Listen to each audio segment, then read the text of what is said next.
Good morning friends. मैं आज आप लोगों को साइकोलॉजी ऑफ मनी के बारे में बोलने जा रहा हूँ कि साइकोलॉजी ऑफ मनी इस बुक में क्या बोलना चाहता है। राइटर्स कहना चाहता है कि luck and risk but the reality that every outcomes in the love guided by the force at individual efforts.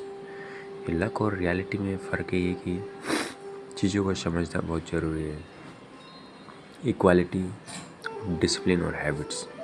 Money क्या है कि एक डिसिप्लिन और रियलिटी फैक्ट को दोनों को समझाता है और ये चीज़ समझाता है कि एक गुड हैबिट किस तरीक़े से फाइनेंशियल मैनेजमेंट करता है। क्योंकि फाइनेंशियल मैनेजमेंट करने के लिए गुड हैबिट चाहिए, डीप वर्क चाहिए, कंसिस्टेंट चाहिए, डेडिकेशन चाहिए और ये हर चीज़ों में एक आकर्षित करता है। जहाँ जहाँ जब जब द साइकोलॉजी ऑफ मनी का बात आता है, अमेरिकन वॉर से लेके क्या क्या रोजरवर्ट के टाइम पे हुआ था, जो कि डिपिक्ट ऑफ द इंडस्ट्रियलाइजेशन, उस समय ये सबक सिखाता है कि जब जहाँ भी फाइनेंशियल बात आता है तो प्रॉब्लम क्या चीज़ होता है, प्रॉब्लम क्यों आता है फाइनेंशियल वे में। फाइनेंशियल वे में ईच इंडिविजुअल का नहीं बोल रहा हूँ, एक बिजनेस लेवल का बात होता है। इंडिविजुअल के तौर पे कि चलो स्किल्स है कैसे हो जाए, लेकिन जब एक स्किल से आगे जब आदमी होता है, कोई बिजनेस के रास्ते पकड़ लेते हैं, बड़े बड़े लेवल में जाते हैं, तो उनको बहुत सी चीज़ों को फेस करना पड़ता है। तो वहाँ पे एक ग्राउंड वर्क करना पड़ता है, सिस्टम सेट करना पड़ता है, क्योंकि ये सब सिस्टम मनी क्रिएशन एक गुड हैबिट और वेल प्लान से ही होता है। If I not control my basic desire so will have a little difficult. If you do not conquer self you will be conquered by self. Just imagine which could make it to extra effort. अपने आप को उस चीज़ों को control नहीं कर सकते हो, जो चीज़ आपके राह में बाधा दे सकते हैं, आप कैसे कंट्रोल कर सकते हो। तो ये एक डिसिप्लिन हमारे साइकोलॉजी ऑफ मनी को बहुत बड़ा रोल अदा करता है। सक्सेस के लिए नीड एक बेस्ट मोटिवेशन चैनल थिंग्स। तो सक्सेस क्या है, किसी का सुन के अगर हम बातें करके थे तो उसको एक होता है मोटिवेशन, थोड़ी देर के लिए होता है, लेकिन जब मैं इमोशनल हूँ, अटैच अपने कामों से, what is must important for that work, so that will be enhance my level of the best. तो मेरे चीज़ों को जो मैं करना चाहता हूँ काम, उसके लिए मुझे इमोशनल होना है, टाइम फिक्स करना है। मैं कैसे टाइम फिक्स करूँगा अपने, उसके लिए आपको टाइम प्लान होना चाहिए एक गोल के लिए। उसके लिए जैसे कि आपका लाइफ प्लान क्या है, उसके लिए गोल में सिस्टमेटिक किया गया, how you divided your goals in which categories. So just think that in each category how much time you will take to cover that category. Suppose you want to read one book, so how many pages are listed in one book? That means 235 pages. So at least in 1 week, so how many pages will have to be read, and within 1 days just try to read 20-30 pages. So that will say that whether you are ready to read or not.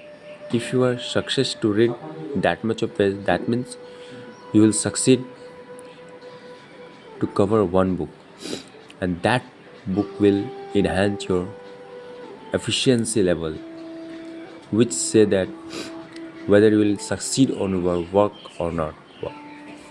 So दोस्तों, किसी भी चीज़ को होने के लिए principal ही है consistence, dedications और efforts.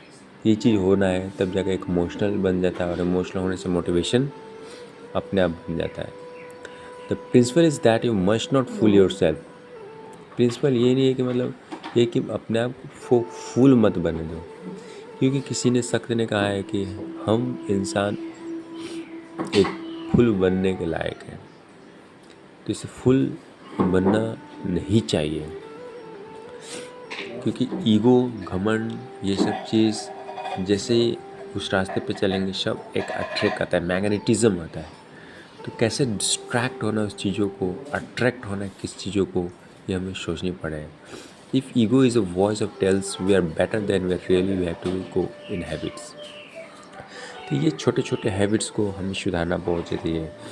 Psychology of money में बोलता है कि बॉन्ड्स, रिस्क, क्या क्या लेना है, म्यूचुअल फंड्स वगैरह, ये सब चीज़ तब आएगी जब हम सिस्टम्स को सिस्टमेटिक में ढालना पड़ेगा, और इस चीज़ को समझना पड़ेगा कि हैबिट्स क्या है, फोकस क्या है। A man cannot be succeed unless they not know the meaning of consistence and time management. क्योंकि जो लोग टाइम मैनेजमेंट करता है they know that how much they will give efforts on their dedicated work. Complete disconnect in the world by give. They must need passion on your self. अपने कामों में passion देना जरूरी है। Awareness of conciseness choice. कुछ भी काम करते हो इस चीज़ के बारे में जानकारी होना जरूरी है। तो दोस्तों, ये जो कॉन्सेप्ट बनाया है साइकोलॉजी ऑफ मनी, लोग कहते हैं साइकोलॉजी ऑफ मनी में पढ़ लेने से मैं पैसे में तेज हूँ। नहीं, साइकोलॉजी ऑफ मनी में पूरी एक चीज़ बताता है, dedication consistent of your desired work. Consistent dedication और डिजायर वर्क करने से आपको ये समझ में आती है when you will get financially well, that time you will decide what to do good in that time. Because if you do negative things and negative, if you invest money in negative purpose, that means you will be lose in future. Instantly will not get any decisions, but you are ready to lose in the future. So friends, in this book I just want to convey that consistency on the desire work, how you are making financial plan. Since initially you have to be very aware on the matter. तो दोस्तों, मैं फिर से एक अच्छी सी script लेकर आऊँगा दूसरे सब्जेक्ट के ऊपर। आज के लिए इस सब्जेक्ट के लिए काफ़ी है। Thank you friends, have a nice day.